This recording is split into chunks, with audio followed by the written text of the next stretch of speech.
Well, I guess we got to talk about this loss, 26-9, and it pretty much spelled doom when Casey Thompson left the game, and it was pretty obvious that they were not going to move the ball against what's statistically the best defense in the country. It's going to be tough enough with Casey Thompson, but once he left the game, and I know he threw some picks, but still, without him, that's about all she wrote.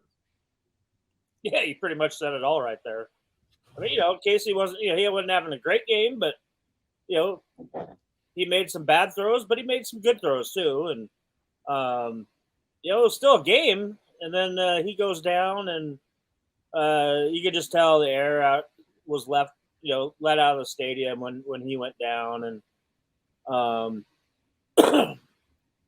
after you get the news that he's done for the game, I think Nebraska was just obviously they were overwhelmed, and they really, I'm not quite sure what they wanted to do, because you got a taste of Logan Smothers there at the end of the first half, and that didn't look real good. And then I heard that obviously I wasn't watching the broadcast, but apparently Mickey Joseph had said that that Logan Smothers was going to start the second half, and it was Chubba Purdy that came out there, and I don't know. I think Mickey was just just leaving it up to Whipple to do the best thing that he kind of thought how they could stay in the game, and it just wasn't pretty. A lot of mistakes, and you just couldn't hang with them the rest of the time. I mean, the defense did their best. They didn't play bad at all, but all of a sudden you lose your leader, and you abandon the run game, and it's all downhill from there, unfortunately. But they didn't give up, but it was just obviously that it was just too high of a hill to climb.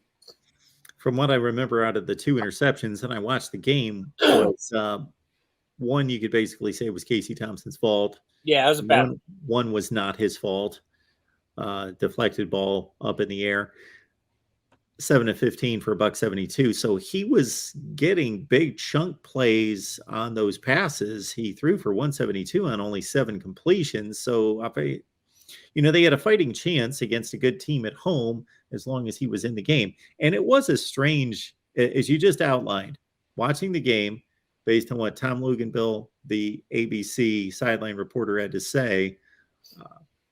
They talked about, we were at practice. Chubba Purdy was getting the second team reps. Logan Smothers is the first option that they go to. Surprisingly, they weren't expecting that. And then, like you said, there was the big flip at halftime where we were expecting more of Smothers, and then Purdy comes back out. And did anyone ask Mickey Joseph about that? Did you catch any response? Oh, I don't think any of us really knew about what was said on the broadcast. Okay. In the post-game press conference. But, the thing that really sticks in my craw is that it didn't seem like either one of those two guys were ready to play.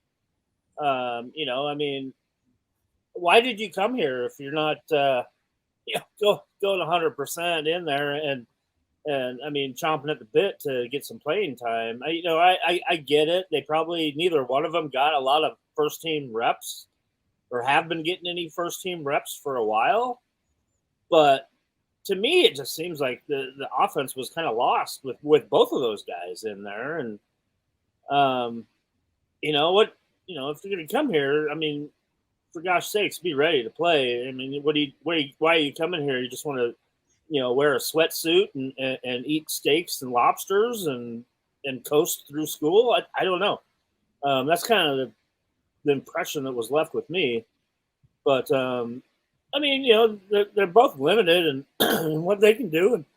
And I know Mickey had said that somebody did ask him if Mickey had any thoughts of Logan Smothers in the second half, and he just flat out said no. That was in the post game. So obviously, I believe Mark Whipple thinks that Chuba Purdy was their best chance to, at least stay in the game.